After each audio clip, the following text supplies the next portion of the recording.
So without further ado, let us look into what is allocative efficiency. So allocative efficiency is achieved when it is impossible to change the allocation in such a way to increase society's welfare.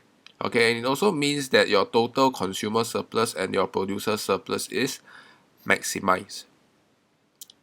Alright, so in this way, okay, what are we actually referring to is if you can still recall your demand and supply. Okay, this is your demand curve, this is your supply curve, price and output.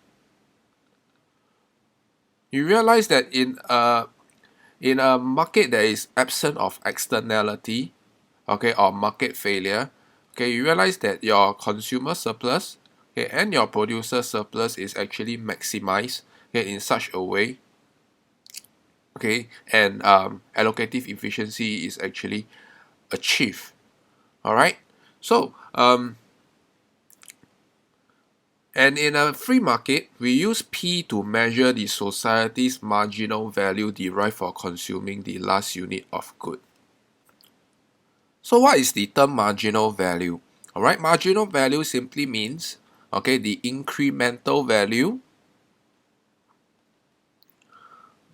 okay, that you derive from consuming the last unit of good.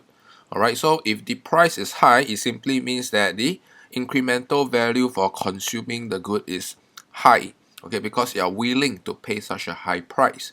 Okay, and when the price is low, okay, the incremental value for consuming the last unit of good is low, okay, meaning to say there is law of diminishing returns that is setting in, okay, for consuming that particular good, okay, because well, in coffee shop layman term, if hamburgers give you a high marginal value, okay, you are willing to pay a high price, but the more hamburgers you consume, the lesser incremental value that you derive from the hamburger, and the less willing they are willing to pay for the hamburger. Alright, so in this case, in coffee shop layman term, okay, you are going to get sick of hamburgers, okay, and you're going to pay lesser and lesser for hamburgers. Alright, and your marginal cost measures the incremental cost for producing the last unit of good. Okay, and this specific term, okay, is actually pointing to your theory of cost or firm or theory of cost.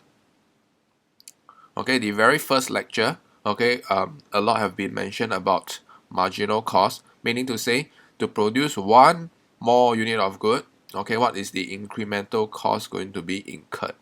All right, and as you have realized, your marginal cost curve is a Nike tick.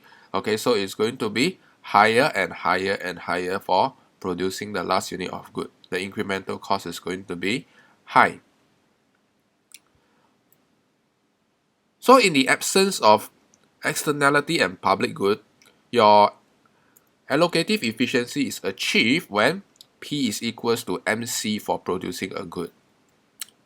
So what it simply means is the marginal value, P equals to the marginal value. So the marginal value that you derive from consuming the good is equals to the marginal cost of consuming the good earlier on.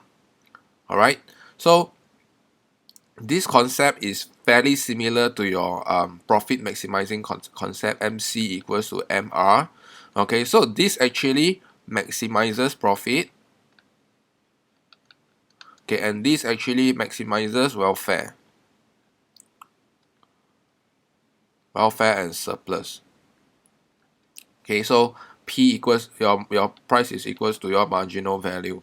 Alright, so this is a key criteria that you need to know for now. Okay, and I'll be referring to P equals to MC very often. Okay, and the key concept here is in the absence of market failure. Okay, there is no market failure. Alright,